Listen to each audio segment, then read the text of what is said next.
పూణేలో అంతుచిక్కని వ్యాధి రోజు రోజుకి జడలు విప్పుకొని విస్తృతంగా మారుతుంది. వాంతులు, విరోచనాలతో ఆసుపత్రుల్లో చేరుతున్న రోగులు క్రమంగా పక్షవాతం బారిన పడుతున్నారు. నగరంలో 110 గులియన్ బారే సిండ్రోమ్ అనుమానిత కేసులు నమోదయ్యాయి. పూణేకు చెందిన రోగి సోలాపూర్లో సిండ్రోమ్ కు చికిత్స పొందుతూ శ్వాస తీసుకోవడంలో ఇబ్బంది కారణంగా మరణించాడు. పూణేలో మరో 13 మంది రోగులు వెంటిలేటర్ సపోర్ట్ తో చికిత్స పొందుతున్నారు. మొత్తం రోగులలో 20 మంది 9 ఏళ్ల కంటే తక్కువ వయసున్న పిల్లలు కూడా ఉన్నారు.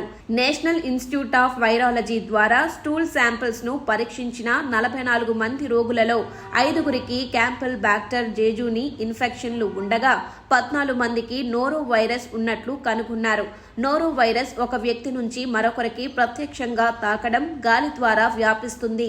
2 వ్యాధి కారకాలు జ్వరం, కడుపు నొప్పి, విరోచనాలు కలిగిస్తాయి. 2-3 రోజుల తరువాత ఈ లక్షణాలు తగ్గుతాయి. ఆ తరువాత 3 రోజులు లక్షణరహితంగా ఉంటారు. ఇది క్రమంగా తిమ్మిరిగా మారి పక్షవాతానికి దారి జీబీఎస్ వ్యాధిగా అభివృద్ధి చెందుతోందని ఇన్ఫెక్షియస్ వ్యాధుల నిపుణుడు డాక్టర్ అమిత్ ద్రావిడ్ తెలిపారు.